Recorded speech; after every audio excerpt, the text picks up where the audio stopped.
नमस्कार। आज कोर्स की सेकंड क्लास है और आज हम इसमें बात करेंगे बचपन की। टेक्निकली तो ये फर्स्ट क्लास ही कही जाएगी, क्योंकि जो फर्स्ट क्लास थी उसमें तो हमने पेरेंटिंग क्यों ज़रूरी होती है, क्या होती है, उसका प्रीफेस सेट किया था। तो आज हमारी फर्स्ट क्लास रहेगी बचपन पे। देखिए, मैंने आपको याद है पहले वाली क्लास में भी कहा था कि आपने जब फर्स्ट टाइम अपने बच्चे को देखा, तो उसकी फेस देख के आपको जो अपने दिल में सुकून, शांति और खुशी की अनुभूति हुई थी ना, उसको आप अपने दिल दिमाग में नोट कर लीजिए।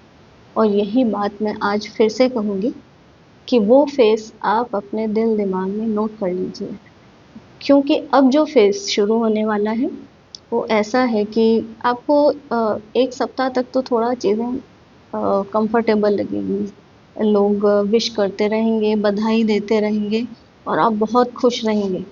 लेकिन जब बच्चा घर में आके उसका रूटीन धीरे-धीरे सेट होना शुरू होगा, तो उसमें कुछ ना कुछ चैलेंजेस, कुछ ना कुछ स्ट्रगल्स हर आए दिन के साथ आपको देखने को मिलेंगे। कई बच्चों में तो ये सारा, जैसे बच्चा 10 दिन का हुआ और कुछ ना कुछ चीज़ों की शुरुआत हो जाती है। कभी उसको पेट में दर्द हो रहा है, कभी वो लगातार रोए जा रहा है, कभी उसको अब पेट नहीं भर रहा। तो बहुत सारी चीज़ें होती हैं जहाँ हमें बहुत पेशेंस रखना पड़ता है। और 10-15 दिन का बच्चा होते-होते ना एक झुंझलाहट या परेशानी जो पेरेंट्स के फेस पे नज़र आने लग जाती है। क्योंकि अ, उनको बच्चा जो दिखता है वो उन्होंने इमेजिन नहीं किया होता कि इतने सारी जो परेशानियाँ हैं या इतनी सारी चीज़ों को वो साथ में लेके आने वाला है। वो एक खुशी का फेज़ समझते हैं, जो कि वाक़ई होता भी है। और इसीलिए मैं कहूँगी कि कभी भी आप पेरेंट्स बनने से पहले अच्छे से काउंसलिंग लें, पेरेंटिंग टिप्स सीखें। आपको किस तरह से बच्चे को बर्थ के बाद कैसे उसकी टेक केयर करनी होती है, किसी एल्डरली से आप सीखें। सारा कुछ जो चीज़ें होती हैं वो बहुत ज़रूरी होती हैं। इसके लिए मैंने अपने एक वीडियो भी बनाया हुआ है यूट्यूब पे। आप चाहें तो उसमें जाके आप कई चीज़ें मैंने छोटी-छोटी टिप्स उसमें डाली हैं, तो आप उसको जाके देख सकते हैं। तो अब जो बच्चा आ गया है, वो कदम-कदम पे आपका पेशेंस लेवल टेस्ट करेगा और इस पेशेंस टेस्ट में आपको पास होना ही है, क्योंकि ऐसा नहीं है कि बच्चा 1-2 दिन में इस तरह का आपको चीज़ें दे रहा है और 5-6 दिन में वो सारी चीज़ें अपने आप सही हो जाने वाली हैं।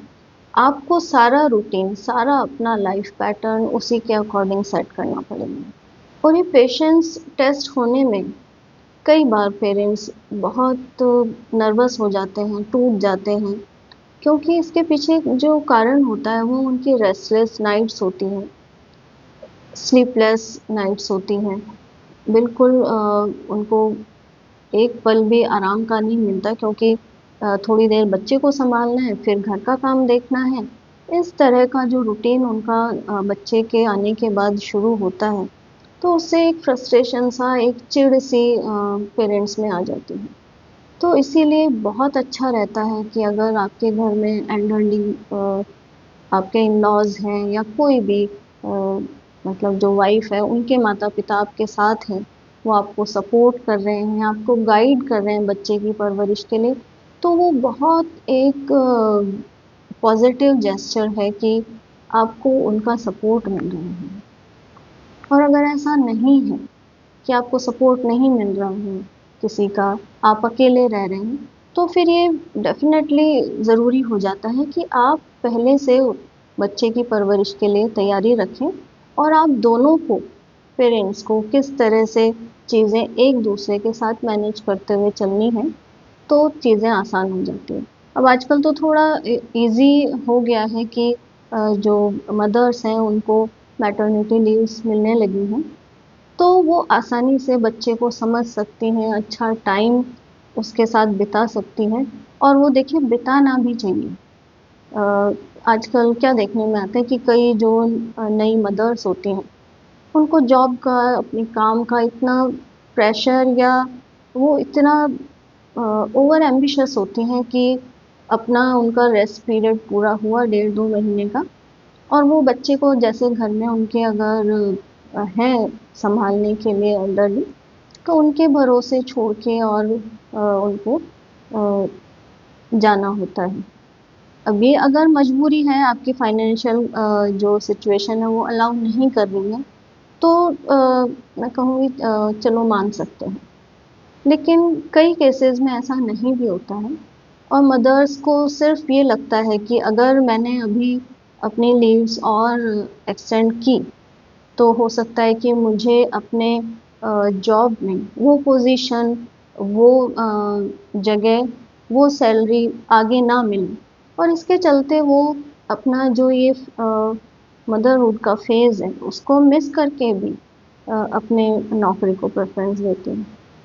तो ये थोड़ा-सा, मैं ऐसी मदर्स को कहूँगी कि ये लाइफ का जो ये फेज़ है, ये दोबारा आपकी लाइफ में कभी नहीं आने वाला है। इस टाइम जो आपका बॉन्ड, जो कनेक्ट बच्चे से बनेगा, वो वर्ड्स में कभी एक्सप्लेन नहीं किया जा सकता। और दूसरी तरफ मैं ये भी कहूँगी कि अगर एल्डरली आपको सपोर्ट कर रहे हैं घर में, आपको सपोर्ट मिल रहा है, तो बेशक आप उनका सपोर्ट लीजिए।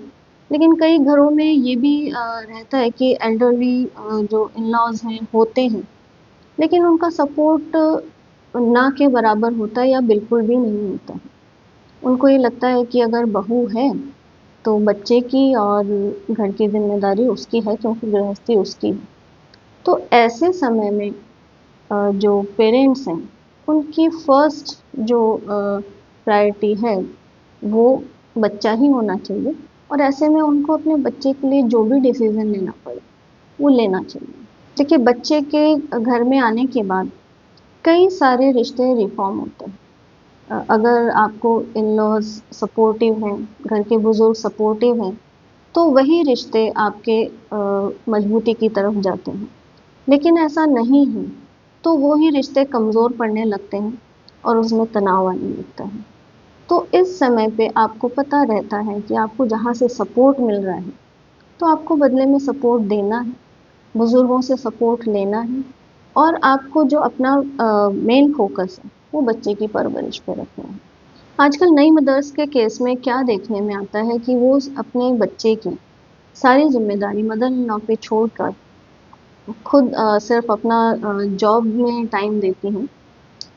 मदर इन लॉ मतलब जो बच्चे की दादी हैं, वो ही बच्चे का नहलाना, धुलाना, खाना-पीना, तैयार करना, सुबह से लेके शाम तक, रात तक, जब तक बच्चे की मदर नहीं आ जाती, सारा काम वो बच्चे की दादी करती हैं, और मदर सिर्फ़ थोड़ी देर के लिए बच्चे को टाइम देंगी। लेकिन आप सोचिए कि आप का बच्चा, आपकी पहली ज़िम्मेदारी आप बच्चे की जो बनती है, वो उसके पेरेंट्स की है, और ख़ासकर मदर की। जितना अच्छा उसे एक मदर सिखा सकती हैं, जितना अच्छा वो उसको क्लोज़नेस की फ़ीलिंग, उसको बॉन्डिंग की फ़ीलिंग एक मदर दे सकती है, वो दुनिया में कोई भी नहीं दे सकता। वो कितना भी कोशिश करें, कितना भी उसके लिए कर लें, लेकिन वो उसको कंपेयर नहीं किया जा सकता है। तो नई मदर्स को ये समझना चाहिए, जो बच्चे का हक है, उसकी क्लोज़नेस का, वो उसे देना शुरू करें। और फिर उनको जो माइंडसेट उन नई मदर्स का रहता है कि अभी तो बच्चा छोटा है, इसको बड़ा होने दो, तब अपने आप वो मुझसे कनेक्ट हो जाएगा, या थोड़े टाइम बाद जब ये समझने की स्थिति में होगा, तो चीज़ें अपने आप मेरे फ़ेवर में भी रहेंगी, वो सबका कहना मानेगा, मेरा भी उतना ही मानेगा, या मुझे भी उतना ही वैल्यू करेगा। तो ये सोचिए आप कि जब आप उसको अभी अटेंशन नहीं दे रहे हैं, अभी उसको कुछ उसकी क्लोज़नेस को आप वैल्यू नहीं कर रहे हो, तो आप कैसे सोच सकते हो कि बड़ा होकर वो ही बच्चा आपके साथ उतना ही पॉज़िटिव वे से, उतना ही कनेक्टेड वे में रहेगा? क्योंकि अभी जो आपको ये फीलिंग है ना कि बच्चे में अभी तो समझ नहीं है, थोड़ा समझदार होगा, तब हम उसे कनेक्ट होंगे, या उसको कभी बाहर ले जाके कुछ टॉय दिला दिया, इस तरह से कनेक्ट हो जाएंगे, तो बस हमारा रोल बहुत अच्छे से हम प्ले कर रहे हैं। तो ये चीज़ें बच्चे के सबकॉन्शियस में जो आप डाले जा रहे हैं, वो अभी उसको एक्सप्रेस नहीं कर रहा है, लेकिन उसके जो दिमाग में ये चीज़ें सारी फिट होती जा रही हैं। एक लंबे समय के बाद ही वो आपको इन सब चीज़ों के लिए क्वेश्चन करेगा। तो नई मदर्स को चाहिए कि वो अपने बच्चे को पूरा टाइम दें। जो बच्चा आपके घर में आया है, जो खुशी आपको भगवान ने दी है, उसको फुल एंजॉय करें, उसकी क्लोजनेस को फील करें। धीरे धीरे ये जो पेरेंटिंग का या जो ये उसको पालन पोषण का जो फेज़ है, आगे बढ़ता जाएगा। आपकी नींद भी नॉर्मल होगी, आपका रूटीन भी नॉर्मल होगा, और 4 महीने का होते-होते तक बच्चा आपकी चीज़ें, आपकी लाइफ थोड़ा-थोड़ा नॉर्मल होने लगेगी। देखिए, बिल्कुल पहले जैसे अगर आप सोच रहे हैं कि जैसे आपके बच्चे के होने से पहले जो लाइफ थी, कि आप कभी भी रात को 12 बजे बाहर घूमने निकल पड़े हैं, या कभी भी सर्दी में आइसक्रीम खाने निकल पड़े हैं, तो वैसा तो नहीं होने वाला है, क्योंकि अभी आपको रिस्पॉन्सिबल बनना है, और अपनी चीज़ें बच्चे के हिसाब से ही आपको सेट करनी पड़ेगी। क्योंकि बच्चे का रूटीन जब तक सेट नहीं हो जाता है, तब तक आपको देखिए परेशानियाँ तो आती रहेंगी। मुझे अभी याद आ रहा है कि मेरी एक फ्रेंड की बेटी थी, जब वो छोटी थी, तो वो दिन भर बिल्कुल उसका नॉर्मल रूटीन रहता, थोड़ी देर खेलना, थो थोड़ी देर में खाना-वाना खाना, फिर थोड़ा सोना। लेकिन शाम को उसका रूटीन बिल्कुल अलग हो जाता है। शाम को वो 7 बजे सो जाती थी, और 7 बजे सो के वो 10-11 बजे तक उठती रात में, और रात को 11 बजे से लेके सुबह 4-5 बजे तक कंटिन्यूअस रोती रहती थी। तो उसके मदर फादर ने ड्यूटी लगाई हुई थी कि थोड़ी देर उसको मदर रखेंगे, थोड़ी देर फादर रखेंगे। तो इस तरह से उनका रूटीन बन गया था। तो हर पेरेंट के अपने अलग एक्सपीरियंस होते हैं। कोई-कोई बच्चे होते हैं रात को 3 बजे उठ के बिल्कुल फ्रेश, एकदम जैसे अभी सवेरा हो गया उनका, इस तरह से उठ के खेलने लगेंगे, और वो हर अपनी अदाएँ दिखाएँगे, मुस्कुराएँगे, शोर करेंगे, और आपको अट्रैक्ट करेंगे। तो ऐसे टाइम में अगर आप स्ट्रेस में रहे, या यही सोचते रहे कब सोएगा तो मैं, तब मुझे सोने को मिलेगा, तो आपका इससे स्ट्रेस लेवल ही बढ़ने वाला है, क्योंकि बच्चा तो अभी खेलने के मूड में है, तो वो खेलेगा ही। इसका एक बेटर ऑप्शन ये है कि आप एक डायरी बना लीजिए। तो ऐसे जो भी आपके सामने ऐसे जो रूटीन से अलग या आपको अलग ही एक्सपीरियंस होते जा रहे हैं, उनको आप डेट वाइज़ उस डायरी में नोट करते जाइए। यही यादें आने वाले समय में जब बच्चा बड़ा होगा, या कभी स्कूल भी जाएगा, या कभी आप अकेले होंगे, तो जब इन डायरी के पन्नों को आप पलटेंगे, तो आप बहुत सी मीठी यादों से जुड़ जाएँगे। अब जो मेन प्रॉब्लम नए कपल्स की, नए पेरेंट्स की होती है, वो होती है कि बच्चा खाना नहीं खाता, खाना खाने में उनको बहुत स्ट्रगल करने पड़ते हैं, या फिर किस तरह से खाना खिलाएँ, ओवर ईट तो नहीं हो जाएगा, भूखा तो नहीं रह जाएगा। तो ये सारे चैलेंजेस हर पेरेंट को आते हैं, जो कि बहुत नॉर्मल चीज़ है। हर नया पेरेंट जो पहली बार कपल पेरेंट बना है, उनको हर किसी को ये वाले चैलेंज आते हैं। इसलिए कुछ अबनॉर्मल या कुछ बहुत नया इसमें कुछ भी नहीं है। इसके लिए आप तैयारी पहले से रखिए, आप एक सिचुएशन सेट कर लीजिए, जो कि आपको टाइम टाइम पे गाइड करता रहे खाने के लिए, फीड गैप्स के लिए, क्योंकि बच्चे का आपको नहीं पता चलता है कि ओवर ईटिंग हो रही है, वो भी खराब है, या बच्चा भूखा रह रहा है, दोनों ही केस ठीक नहीं है बच्चे के लिए।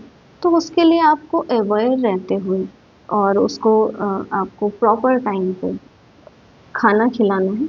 और यहाँ एक बात बहुत ज़रूरी बतानी हो जाती है कि आजकल जो पैकेज फूड्स मार्केट में अवेलेबल हैं, मदर्स बहुत ईज़िली, क्योंकि नहीं होता टाइम, या अभी ऐसी प्रैक्टिस में भी नहीं रहा है कि वो उस पे कोशिश करें, उस पे काम करें, तो ईज़िली अवेलेबल जो मार्केट में चीज़ें होती हैं, मदर्स उन्हीं पे ही बच्चे को फीड कराती हैं। तो आप मदर्स को मैं कहूँगी कि थोड़ा-सा मेहनत कीजिए, क्योंकि ये जो फ़ेज़ होता है ये जो आप अभी उसको खाना देंगे, वो उसकी पूरा फाउंडेशन है पूरी लाइफ़ के लिए। तो आप उसको शुद्ध खाना दीजिए, स्वस्थ रहे बच्चा ऐसा खाना दीजिए। अभी से ही आप अगर अभी आपको खाना खिलाने में स्ट्रगल ना करना पड़े, उसके लिए आप उसके लिए मैगी लाके बना रहे हैं या कुछ भी उल्टा-पुल्टा आपको आप उसको खिलाने की आदत डाल रहे हैं। या बहुत कॉमनली अभी देखने में आ गया है कि आजकल इतना ज़्यादा ट्रेंड में ये चीज़ आ गई है कि माताएँ बजाए कि बच्चे को कुछ भी कहानी सुनाने के या कुछ भी अच्छी बात बताने के या कहीं भी कुछ नेचर के पास ले जाके खाना खिलाने के बहुत आसानी से उनको हाथ में मोबाइल पकड़ा देते हैं और सबको बहुत ईज़ी रास्ता लगता है कि आराम से खाना खा लेता है। थोड़े ही टाइम में वही बच्चा मुँह में अ फूड का एक गाँस भी बिना मोबाइल के रखने को तैयार नहीं होता है। ये बहुत कॉमन प्रॉब्लम है, लेकिन इस प्रॉब्लम के पीछे हम पेरेंट्स ही तो हैं, क्योंकि हम अ, जो इस तरह से टेक्नोलॉजी अपने बच्चों की लाइफ में इंट्रोड्यूस करते हैं, आए दिन उनको गैजेट्स दिखाते हैं, कभी उनको आईपैड देंगे, कभी मोबाइल देंगे, उनको गेम्स खिलवाएँगे और उनसे एक्सपेक्ट करेंगे कि हाँ, तू खाना खा ले तो हमारे लिए बहुत बड़ी चीज़ है। तो बच्चे को देखिए बहुत अर्ली एज से आप बिलीव नहीं करेंगी, बहुत अर्ली एज से बच्चे बहुत स्मार्ट हो जाते हैं, बहुत समझदार हो जाते हैं और उनको ये फीलिंग आने लगती है कि हमारी खुशी मम्मी-पापा के लिए सबसे बढ़कर है। तो आपको किस तरह से उनको अट्रैक्ट करना है, वो बहुत अच्छे से जानते हैं। तो अगर वो खाना नहीं खा रहा है और आपने झट से मोबाइल पकड़ा दिया तो आगे के लिए उनको एक रास्ता आप ही ने दे दिया है। फिर जब वही बच्चा स्कूल जाएगा या उसका एडिक्शन इतना हो जाएगा कि वो फ़ोन के बिना एक कदम भी नहीं आगे बढ़ाएगा, अपना पढ़ाई करके हर वक़्त फ़ोन में लगा रहेगा, तो आप जैसे ही माता-पिता फिर परेशान भी होते रहेंगे कि इसको तो फ़ोन की लत लग गई है, फ़ोन के बिना तो इसका खाना ही नहीं चलता। फिर आप उसी बच्चे पे नाराज़ होंगे। तो यहाँ ऐसे माता-पिता को मैं कहूँगी कि जो अगर कुछ आदत गंदी आपने लगवा दी हो और उसके लिए आप अगर बच्चे को दोषी ठहरा रहे हैं, तो ये जो दोषारोपण है आपका बिल्कुल गलत है, क्योंकि परवरिश बच्चे को आप ही ने दी है। बच्चा जब दुनिया में आता है, तो उसको ये नहीं पता होता कि उसको खुशी कहाँ से या किस चीज़ से मिलने वाली है। चीज़ों का जो इंट्रोडक्शन है किसी भी चीज़ का हम उसकी लाइफ में करवाते हैं, हम उसको बताते हैं कि इससे खुश हो रहे हैं, हम उसको खुश होना सिखाते हैं। कोई भी टॉय अगर हम उसको एक भी लाके दे दें और उसमें उससे खेलें, उसके साथ में खेलें, तो वो भी उतनी खुशी देता है। लेकिन हमारी कोशिश ये रहती है कि हमारा बच्चे को हम कोई कमी नहीं रहने देंगे, वो जिस पे हाथ रखेगा, हम वही खिलौना उसको लाके देंगे क्योंकि हम तो कैपेबल हैं। और कई पेरेंट्स तो यहाँ तक कहते हैं कि हम कमाते ही किस लिए हैं। तो कमाना बहुत अच्छी बात है, लेकिन वही कमाई आप इन्वेस्ट भी तो कर सकते हैं। बजाय कि आप बच्चे को इन चीज़ों पे डिपेंडेंट बना रहे हैं, मोबाइल पे डिपेंडेंट बना रहे हैं, खिलौनों पे डिपेंडेंट बना रहे हैं कि मुझे वही खिलौना चाहिए। क्योंकि आपने उसको सिखाया है ना कि खिलौना खुशी देगा। देखिए, मैं यहाँ ये बिल्कुल नहीं कह रही कि बच्चों को खिलौना देना गलत है, इसको आप बिल्कुल एक्सट्रीम 180 डिग्री मत लेके जाइएगा।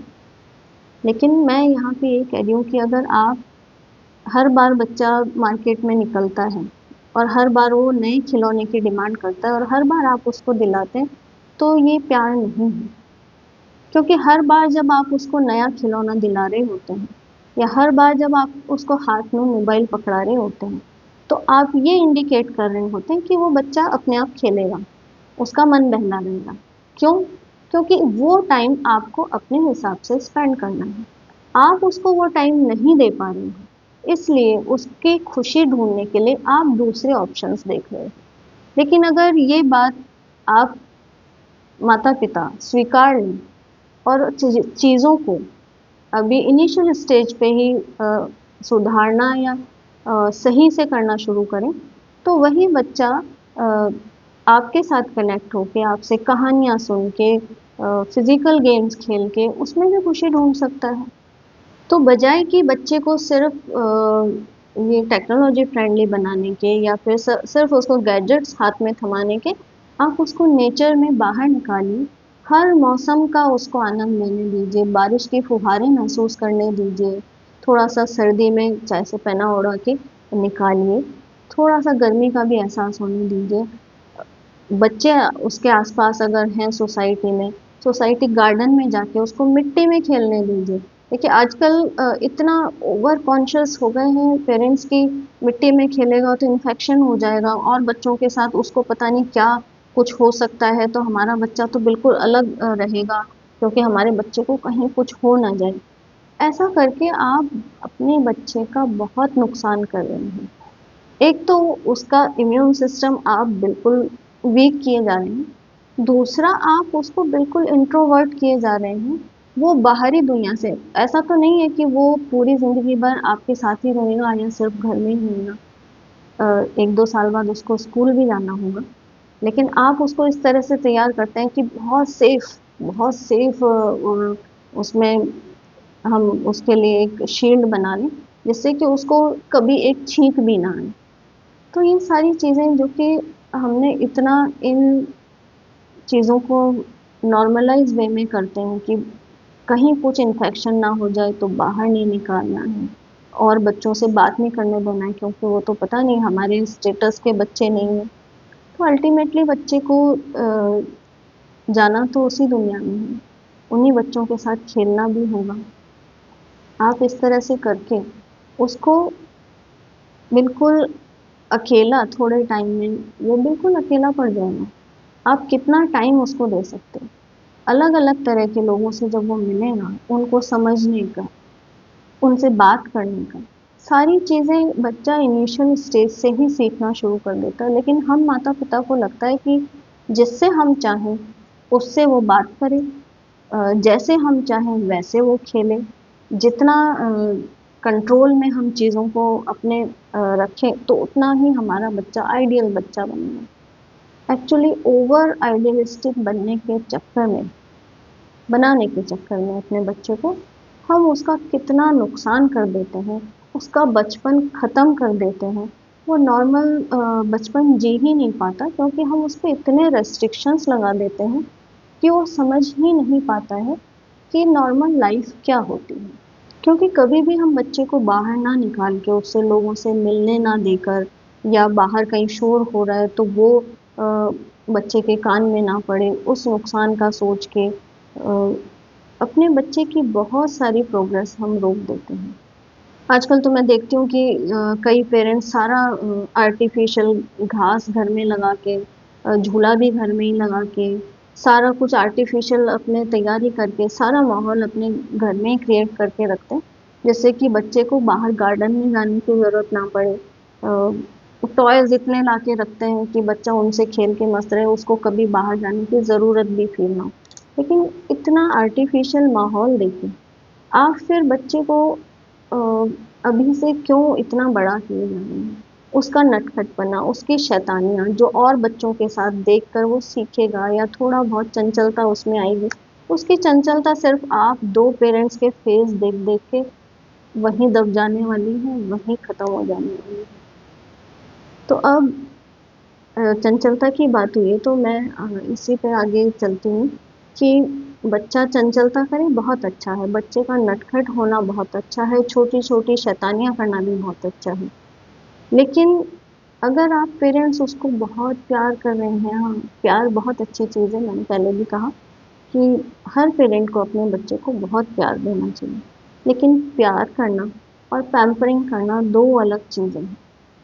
आजकल कई पेरेंट्स में ये बहुत जो देखने में आ रहा है, मैंने बहुत पेरेंट्स ऐसे देखे हैं जो कि अ, बच्चे को मतलब इतना प्यार देके या उसको इतना कहना चाहिए, इतना पैम्पर करेंगे कि हाँ, तू हमारी सारी दुनिया है, तेरे बिना तो हम कुछ भी नहीं है। मतलब उसको बराबर एहसास करवाएंगे कि उसकी खुशी के लिए वो कुछ भी कर सकते हैं। बोलेंगे भी कि तेरी खुशी के लिए तो हम कुछ भी करेंगे, कितना भी महंगा खिलौना मांगेगा तो हाँ, हम कैसे भी करके ला के देंगे। और उसको बार बार ये एहसास करवाएंगे कि वो ही घर में सबसे ज़्यादा इम्पोर्टेंट है। और ये वाली फील जो उनको देने में घर के बुजुर्गों को भी बहुत बड़ा हाथ होता है। कि जहाँ अगर बच्चा कुछ गलती कर रहा है, तो जैसे अगर मदर उसको टोक रही है या वो करने से मना कर रही है, तो वही चीज़ की जिद या कुछ भी वो गलत कर रहा है, तो जो ग्रैंड पेरेंट्स होते हैं वो कहेंगे कि नहीं, बच्चे को क्यों डांटा जा रहा है। अगर वो ऐसे कह रहा है तो तुम्हें बच्चे की बात मान लेनी चाहिए, क्योंकि वो तो बच्चा है। लेकिन यही करके हम बच्चे की जो गलत आदत है उसको बढ़ावा देते हैं, उसकी जिद को गलत दिशा देते हैं। आपको ये समझना चाहिए कि अगर बच्चा कहीं गलती कर रहा है, कहीं जिद कर रहा है, तो उसको वहीं स्टॉप करना है। जिस चीज के लिए आपने मना कर दिया, उसके लिए आपकी हाँ कभी नहीं होनी चाहिए। अगर बच्चा बहुत जिद किए जा रहा है, आप बार बार ना किए जा रहे हैं, लेकिन एक पॉइंट पे आके आपने बिल्कुल सरेंडर कर दिया कि चल छोड़, अ, कर देंगे ये काम, तेरी मर्जी का होगा, तो बस बच्चे को आपने टूल दे दिया ना।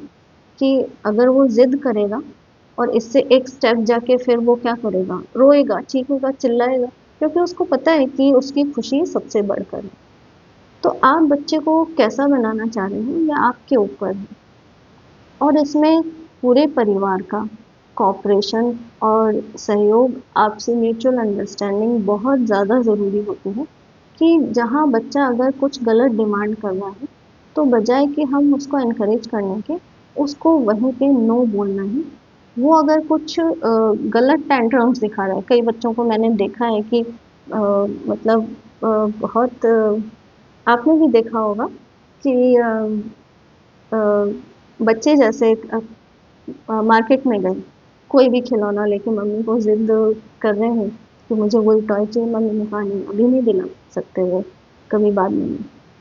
तो बच्चे लिटरली सड़क पर लेट कर पूरे टेंट्रम्स दिखा रहे हैं, चीख रहे, चिल्ला रहे हैं, जिससे कि उनको पता है कि अगर मैं इस तरह के टेंट्रम दिखाऊंगा तो पता है कि उसका रिजल्ट क्या होने वाला है। मम्मी को एम्बेरसमेंट फील होगा और वो हार मान के मेरी डिमांड पूरी करने वाली है। और ऐसा ही होता भी है, पेरेंट्स ऐसा करते भी हैं।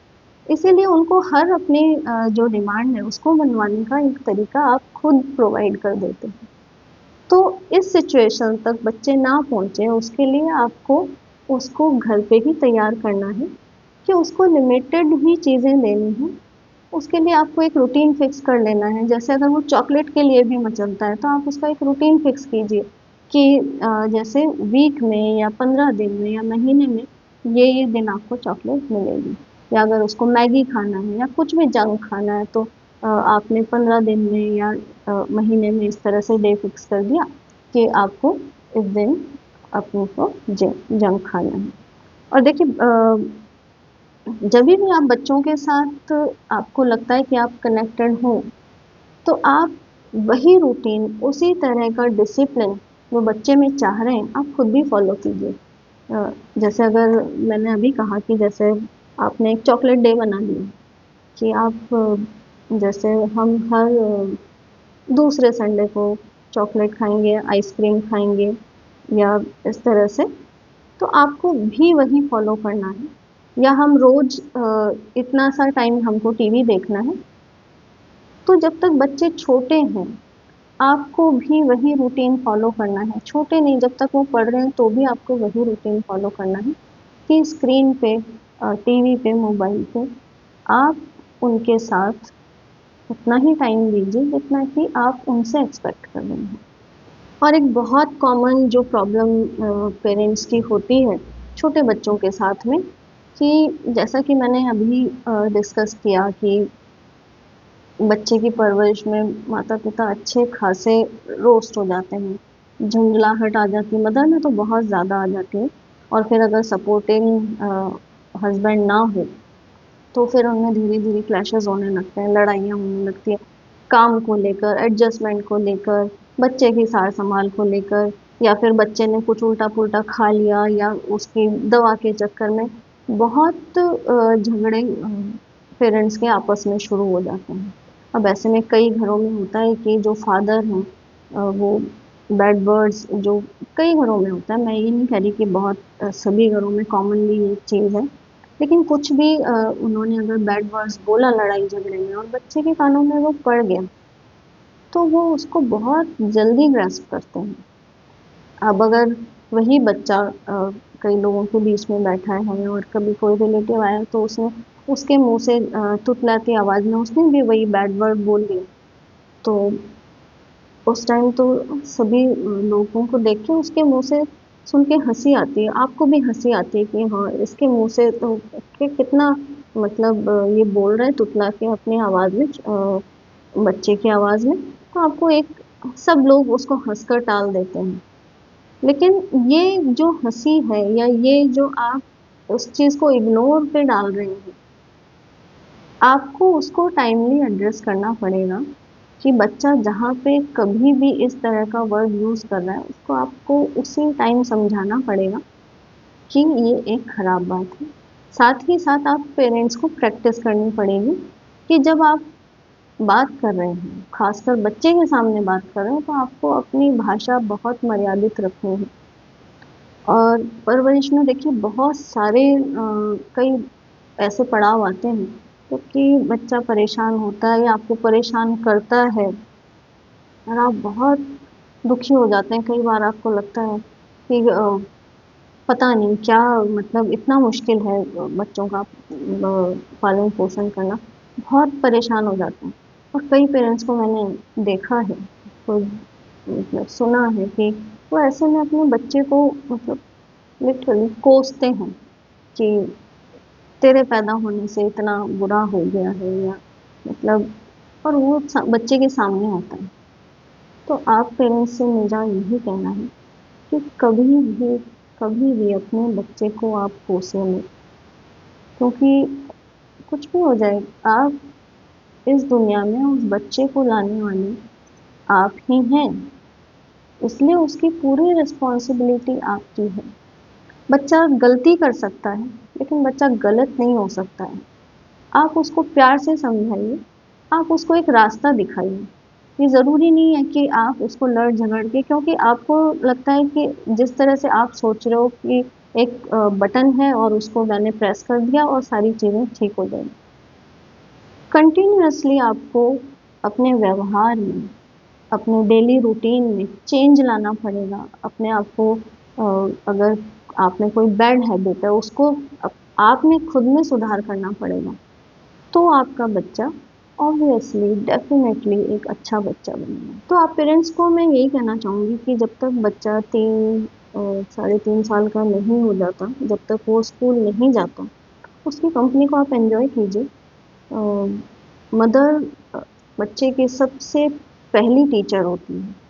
आजकल मदर्स को बहुत ये अंदर से चाहत होती है कि उनका बच्चा जल्दी से जल्दी वो एडमिशन करवाएं, जिससे कि उनका बच्चा सुपर इंटेलिजेंट बन जाए। या फिर कई मदर्स ऐसे सोचते हैं कि अभी तो बहुत हो चुका है, इस रूटीन को फॉलो करते करते अब हमें थोड़ा बाहर निकलना है, अपने लिए टाइम चाहिए। और इस करके वो शायद कई केसेस में मुझे देखने में आता है कि वो 1.5 1.5 साल के बच्चे को भी जो प्ले स्कूल हैं उनमें डाल देते हैं। तो इससे बेहतर है कि आप अपने बच्चे को खुद टाइम दीजिए।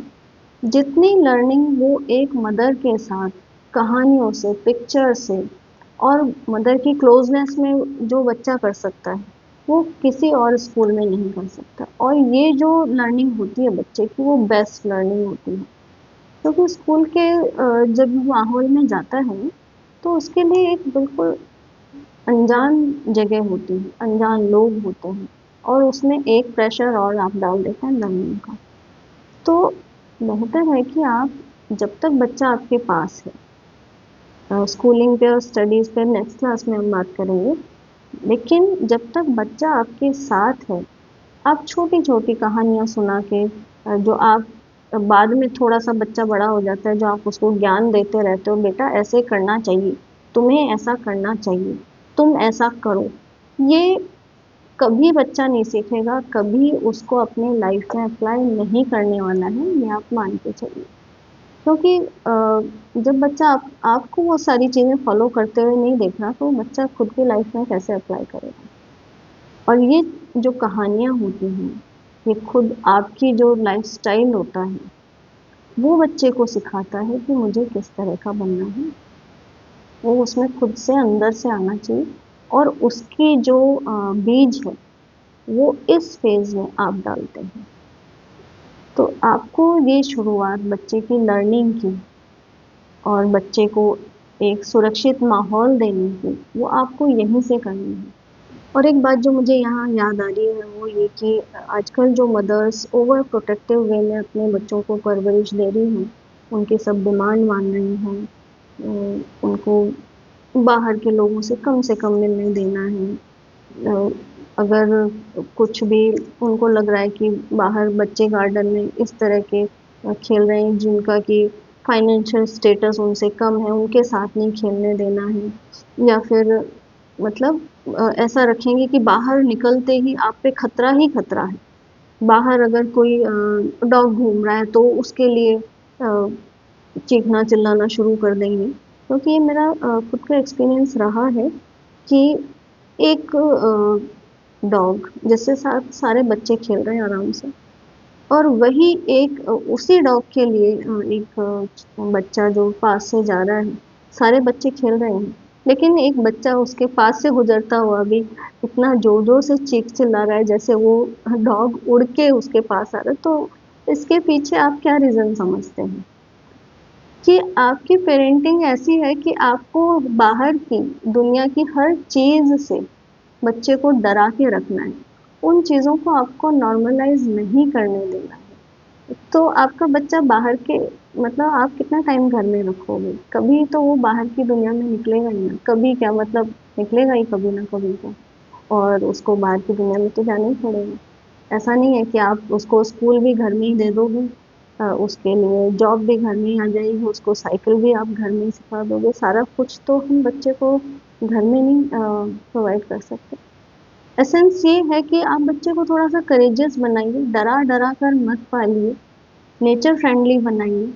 इतना भी मत डराइए कि बच्चा मतलब अ, दूर किसी के घर में एक छिपकली दिख गई और वो शोर आपके घर में कर रहा है, या कुकर की सीटी बज रही है और बच्चा इतना शोर शराबा कर रहा है कि 4 घर तक उसकी आवाज़ आ रही है। तो आप थोड़ा-सा अपने बच्चे को, जो आज की मदर्स से मैं कहूँगी कि थोड़ा-सा उनमें करेज डेवलप कीजिए। ऐसे डर-डर के लाइफ नहीं चलती है। तो इसके साथ आज की क्लास ख़त्म करते हैं और अगली क्लास में मिलेंगे।